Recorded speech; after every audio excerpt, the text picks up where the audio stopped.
오늘 또 가정에서 이렇게 예배하시는 분들이 계실 거예요. 그리고 우리 본당에서 여러분과 함께 예배하고 또 소예배실에서 또 유치부실에서 함께 예배하는 성도님들이 계십니다.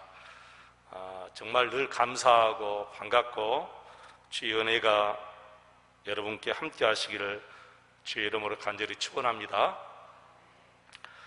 오늘은 시편 51편 두 번째 말씀, 죄인의 무력함, 이런 제목으로 같이 은혜를 사모하겠습니다. 어린아이나 그리고 어른들이나 지금 가장 짓기 쉬운 죄 두 가지가 있는데 바로 이 거짓과 음란입니다. 이 두 가지 죄는 지금 현 시대를 살아가는 아이들, 어른들 막론하고 다 짓기 쉬운 죄입니다. 누구든지 일단 이 거짓과 음란의 영에 붙잡히면 자신의 힘으로는, 사람의 힘으로는 빠져나오기가 굉장히 어렵습니다. 쉬운 일이 아니에요.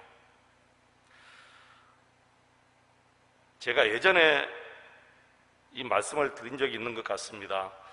오래전에 제가 김양재 목사님이 심무하시는 서울 우리들 교회 예배 실황을 TV를 통해서 제가 본 적이 있는데 대예배 중간에 목사님 설교가 끝나고 남성 집사님이 한분 나오셔가지고 자신은 지금 음란의 영에 붙잡혔다라는 공개적인 회개를 한 것을 제가 보았습니다. 자신은 지금 집에서도 그렇고 회사에 나가서도 그렇고 아무도 모르게 음란한 영상을 계속해서 보았다는 거예요. 그리고 직장에서 회식을 하면 반드시 또 2차, 3차까지 갔다고 그럽니다. 저는 2차가 뭐고 3차가 뭐고 잘 모르겠습니다. 근데 2차가 가고 3차를 갔대요. 그러면서 갔다 오면 언제나 마음이 너무 괴로워서 내가 이렇게 살아서는 안 되는데, 이것은 그리스도의 삶이 아닌데, 그렇게 괴로워하면서 하나님 앞에 회개를 하고, 그러면 또 얼마 있지 못해서 자기 자신이 또 음란한 영상물에 치여서 살아가는 것을 이야기했습니다. 그러다 결국 내가 이래서는 안 되겠다, 이러다가는 내 가정이 깨지고 내 영이 완전히 죽겠다 싶어가지고 전 교인들 앞에서 공개한 것이죠. 물론 이 회개를 하고 난 다음에 그 이후에 일이 어떻게 벌어질까 생각을 했답니다. 내가 과연 떳떳하게 예전처럼 이 교회를 다닐 수 있을까? 혹은 교우들이 나를 정말 아무렇지도 않게 대해줄 수 있을까? 가장 중요한 것은 내 아내가 예전처럼 나를 신뢰할 수 있을까? 이것을 어떻게 할까 생각하다가 이 부끄러움과 수치는 둘째치고 내가 하나님과의 관계 속에서 깨끗하게 살아야 되겠다, 더 이상 죄종으로는 살 수 없다, 그것을 우위에 두고 이렇게 공개적인 회개를 했다는 거예요. 저는 공개적인 회개가 옳고 그르고 떠나서 이게 바른 신학이고 아니면 잘못된 신학이고 떠나서 정말 우리 하나님께서 다윗과 같은 은혜를 이 집사님에게 주셨다고 생각합니다. 왜 그러냐 하면은 계속해서 숨기고 사는 것은 결코 하나님의 뜻이 아니고 이것은 마귀가 하는 일이다 생각하는 일이기 때문에 그래요. 마귀는 우리로 하여금 계속해서 뭔가를 숨기게 합니다. 부부간에도 숨기게 해요. 잘못된 것을 계속해서 숨기게 해요. 여러분, 옳은 것은 숨길 필요도 없잖아요. 옳지 않는 것이기 때문에 숨기게 되거든요. 심지어는 남편분들이 감춰둔 돈 보고 뭐라 하죠? 그것까지라도 옳지 않으니까 아내에게 숨기고 하는 거예요. 그게 옳다면 굳이 숨길 필요도 없거든요. 이 마귀가 계속해서 하는 것들이 그래요. 계속해서 숨기게 하는 거예요. 자녀들이 부모님께 떳떳하면 숨길 필요도 없는데 자녀들이 부모님께 계속해서 숨기도록 하는 것이, 그렇게 유혹하는 것이 마귀의 일입니다. 이것은 마귀가 우리를 완전히 망하게 하려고 해요. 우리는 우리 스스로가 하나님 앞에 드러내서 우리의 죄를 회개해야 될 줄로 믿습니다. 사람들의 눈이 부끄럽고 사람들이 두려운 것이 아니라 하나님 앞에서 부끄러움과 하나님이 정말 두렵다, 그런 마음을 우리가 가지고 회개해야 되지요. 그래서 철저한 회개가 얼마나 복인지, 회개하지 않으면 자신이 불행해지는 것을 우리가 분명히 깨닫고, 저는 이 집사님과 이 다윗이 하나님께서 주신 그 회개의 기회를 놓치지 않고, 거절하지 않고, 그 주시는 마음을 거역하지 않고 그 기회를 받아들여서 회개했다고 생각합니다. 우리도 마찬가지입니다, 여러분. 하나님께서는 계속해서 다윗에게만 그런 게 아니고 이 집사님에게만 그런 것이 아니라 저와 여러분에게 말씀을 통해서, 어떤 주요 환경을 통해서 계속해서 하나님 앞에 철저한 회개를 하라고 하실 때 그런 음성을 들을 수도 있고, 말씀을 통해서 음성으로 들을 수 있고, 더 나아가서는 여러 환경을 통해서 그런 은혜를 주실 때 우리가 거절할 수도 있고 받아들일 수 있는데, 그런 하나님의 은혜를 받아들이고 회개하고 하나님 앞에 진실하고 정직하고 깨끗하게 살아가야 될 줄로 믿습니다. 다윗은 용모가 뛰어났다고 했지요. 혹시 여러분 다윗의 동상을 보신 적이 있습니까? 정말 잘생겼습니다. 그리고 용맹스럽고 사나이처럼 생겼어요. 그런 다윗은 여러분 어릴 때부터 또 악기도 잘 다뤘잖아요. 요즘에는 악기 하나 잘 다루고 또 노래 하나 잘하면 스타가 되는 시대. 근데 다윗은 여러 가지 모든 면에서 특출났어요. 악기를 잘 다루어서 결국에는 나중에 사울왕의 앞에 가서 악기를 다루면서 사울왕의 마음을 기쁘게 한 적도 있습니다. 수많은 시편을 써서 성경에 올렸습니다. 그리고 30세 왕이 올랐습니다. 30세 나이에 왕이 올라서 70세까지 무려 40년 동안 왕의 자리에 있었어요. 여러분, 당시에 왕이란 지금의 대통령과는 비교도 안 되지요. 거의 모든 자유를 누릴 수 있고, 나라의 모든 것을 홀로 가질 수 있고, 모든 양력을 다 누릴 수 있었습니다. 그런 다윗이 뭐가 부족해서 이렇게 통곡하며 울면서 회개했겠습니까, 여러분? 생각해 보십시오. 그 당시 왕이란 직위가 여인 한 명 더 데리고 살지 못하는 그런 자리입니까? 아닙니다. 수많은 여인을 데리고 살 수도 있습니다. 근데 왜 다윗은 이렇게 공개적으로 회개하고 우는 것일까요?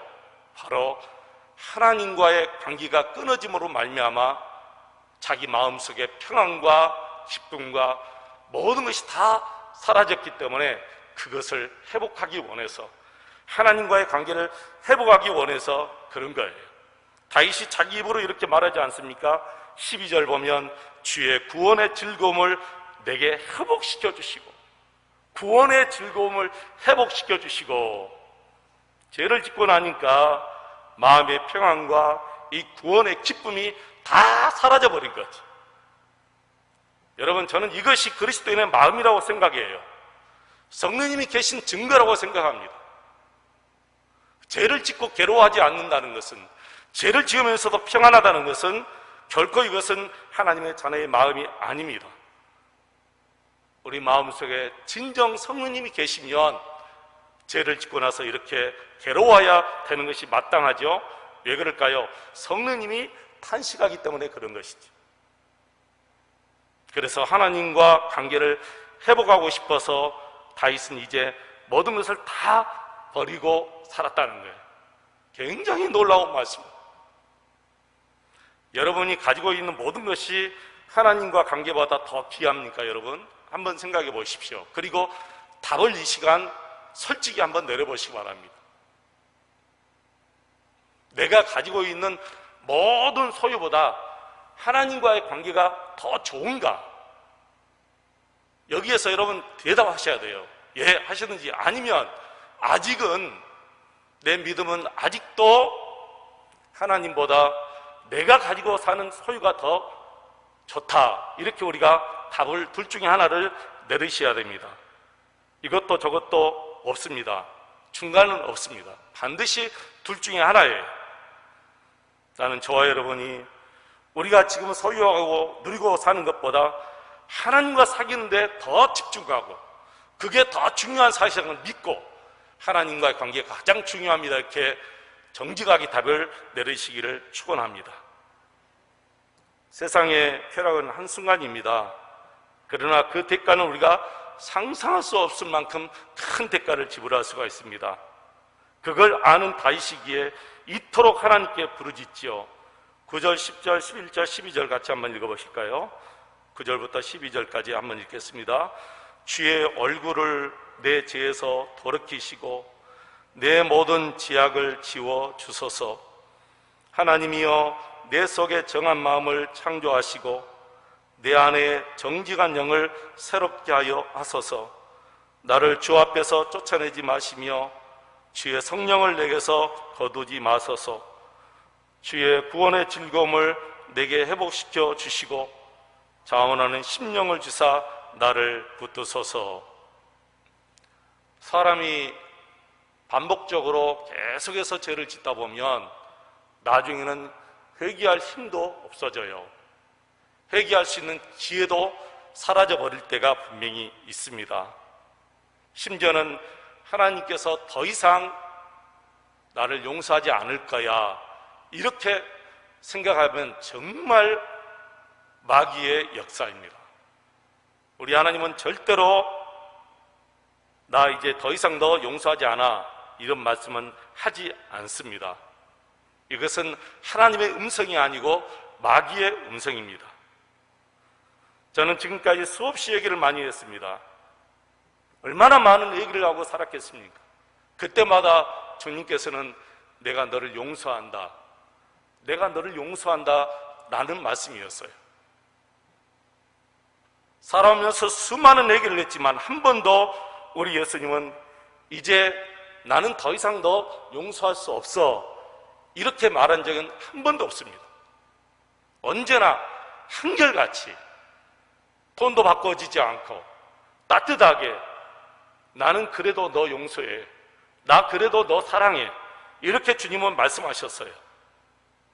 만약에 한 번이라도 우리 예수님께서 이제 더 이상 너 사랑할 수 없어, 너 용서할 수 없어 그랬다면 제가 이미 제 인생은 끝났을 것입니다.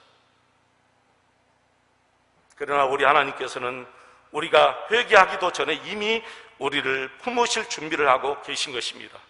아니, 우리가 죄 짓기도 전에 이미 우리를 용서하신 하나님이시지요. 심지어 우리가 태어나기도 전에 하나님께서는 우리의 죄를 용서하기 위하여 사랑하는 독생자를 이 땅에 보내셨고 갈보리 언덕에서 죽게 하셨습니다. 십자가에서 우리 예수님은 우리의 모든 죄값을 다 치르셨습니다. 그런데 우리가 회개했는데 어떻게 예수님이, 우리 하나님이 우리의 회개를 거절하겠습니까? 어떻게 우리를 여러분 물리칠 수 있겠습니까? 당신의 품 안으로 달려오는 우리를 물리칠 수 있는 하나님은 절대로 아니십니다.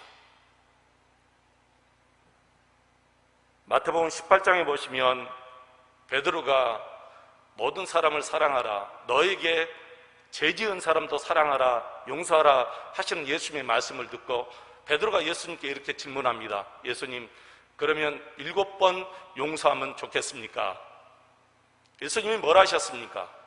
아니야 베드로야, 7번이 아니라 7번을 70번씩이라도 용서해야 돼. 7번을 70번씩이라도 용서해야 돼.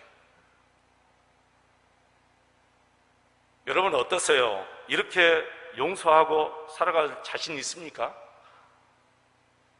여러분 7번씩 70번씩이라도 모든 사람들을 이렇게 용서하고 사랑할 수 있는 능력이 여러분 안에 있고 여러분 자신하십니까? 여러분 이 말씀은 너희들이 7번씩 70번씩 용서하라 그런 뜻이 아니고 내가 너를 이렇게 용서한다는 거예요. 내가 베드로 너를 이렇게 용서하고 내가 박수현 너를 이렇게 용서한다는 거예요. 이것은 끝없는 용서를 말씀하시는 거예요. 여러분, 그렇습니다. 우리 하나님은 끝없이 우리를 이렇게 용서하고 계십니다. 용서가 얼마나 귀한 은혜인 줄 아십니까? 하나님의 한없는 용서, 하나님의 용서는 천금보다 더 귀한 하나님의 은혜인 줄로 믿습니다. 그런데 더 놀라운 말씀이, 용서보다 더 귀한 말씀이 오늘 말씀에서 나옵니다. 그게 바로 자신을 깨끗하게 해주시라는 거예요.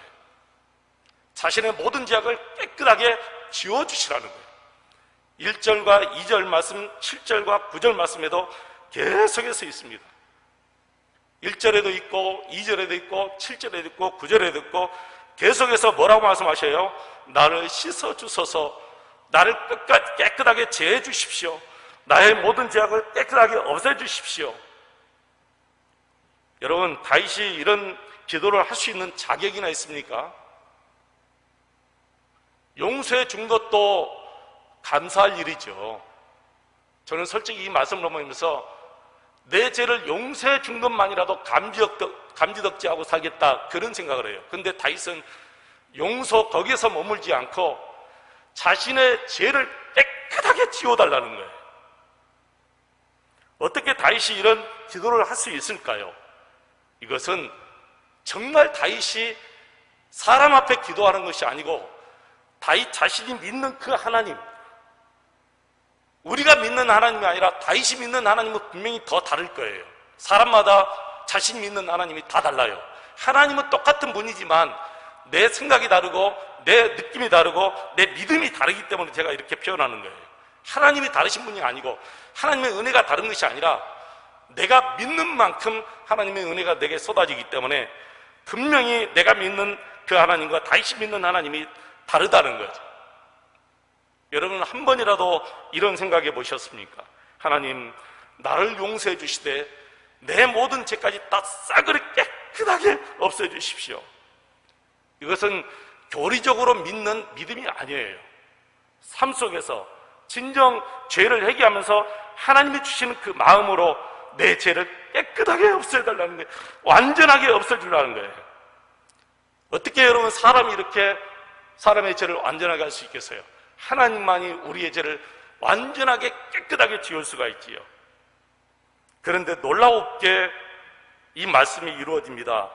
요한일서 1장 7절 보면 그 아들 예수의 피가 우리를 모든 죄에서 깨끗하게 하실 것이요. 우리가 예수님의 십자가의 보혈로 제사함을 받은 것은 단순히 용서가 아닙니다.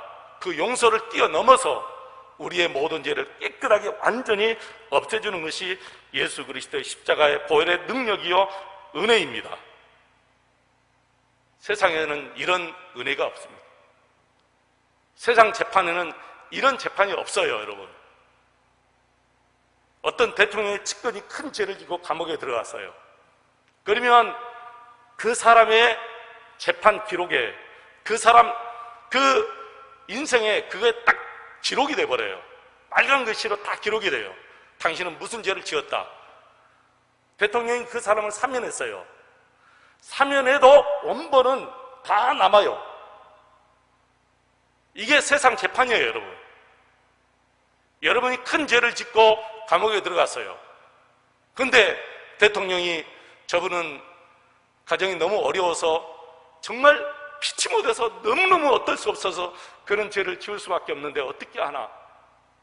그래서 사면시켜줬어요. 그래도 그 죄의 원본은 다 남습니다. 여러분, 죽을 때까지 다 남아요.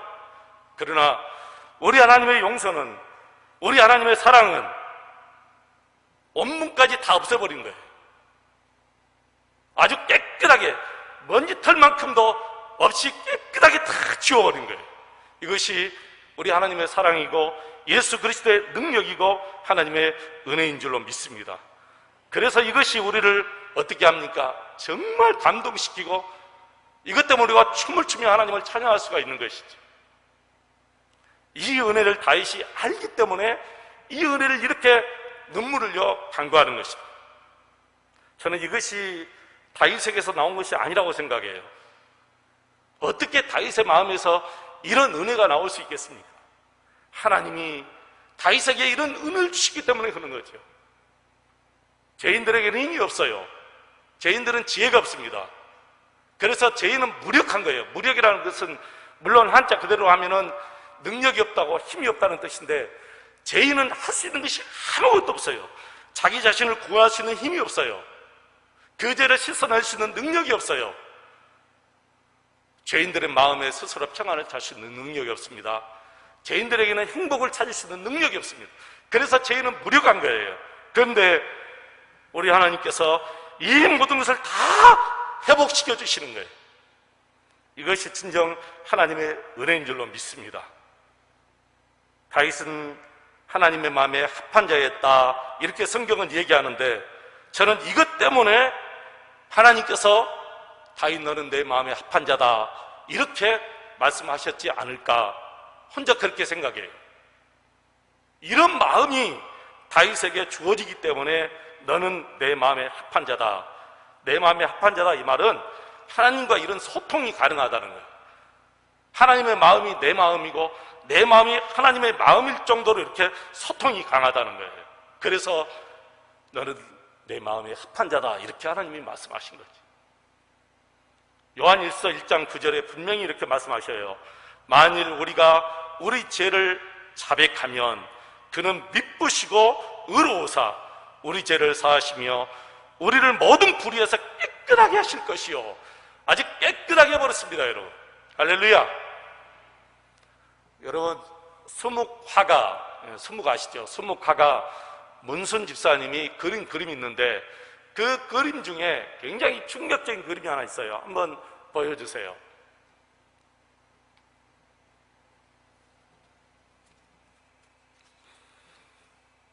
얼른 보면 누군지 아시겠죠? 누구세요? 예수님이죠. 얼른 보면 우리 예수님이시다, 이게 얼른 떠오르는데, 저는 처음에 이 그림을 보고 왜 눈에 테이프를 붙였을까, 왜 눈을 가렸을까, 그런 생각을 했어요. 이 문선 집사님이 이 그림을 그리면서 이렇게 말했습니다. 그것은 우리의 죄를 보지 않으시겠다는 예수님의 마음입니다. 내가 네 모든 죄를 다 졌으니 다시는 너를 죄인으로 보지 않겠다라는 예수님의 마음을 이렇게 그린 거예요, 그림으로. 여러분, 감동하죠? 감동스럽죠? 그리고 문선 집사님이 이렇게 써내려갔습니다. 나는 울었다, 또 울고 울었다. 왜 그리 울었을까? 나는 내 손으로 예수님의 눈을 닫으며 눈물을 닦았다. 주님의 눈을 가리며 나는 참 많이 울었다. 가슴에 답답한 가운데도 난 가렸다. 숨조차 내쉬기 힘들었던 순간이었지만 이 거친 세상에 눈을 가린 예수님의 모습을 내놓기가 너무나 아프고 쓰라렸지만, 두려웠지만 나는 가렸다. 그러나 얼마나 큰 은혜가 내게 머물던지 모른다. 가려도 가려지지 않는 주님의 얼굴이 나를 향해 미소 짓고 계셨다. 너무너무 감동스러워요. 그림도 감동스럽지만 이 글이 너무너무 감동스러워서 또 읽고 또 읽고 또 읽고 했습니다.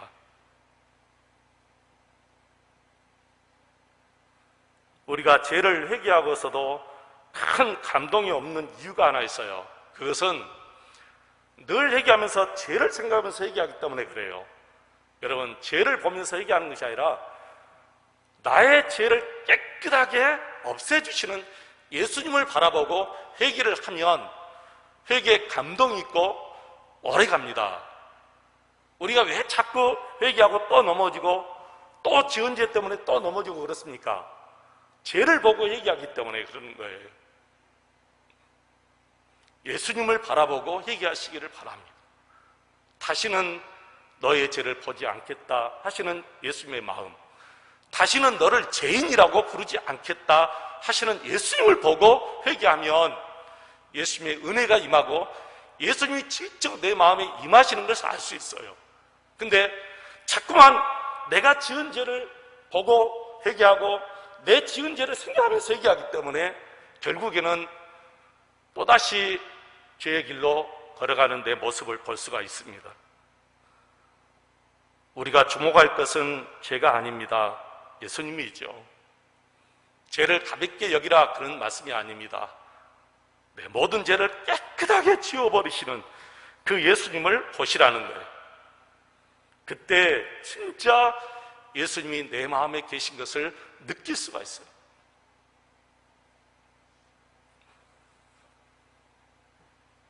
대부분의 많은 성도님들은 자신이 어떻게 용서받은 것, 깨끗한 받은 것 알 수 있을까? 그래서 하나님 앞에 뭐 보여달라, 아니면 어떤 느낌을 달라 계속 이러는데, 여러분 어떻게 이것을 느낌으로 알 수 있겠습니까?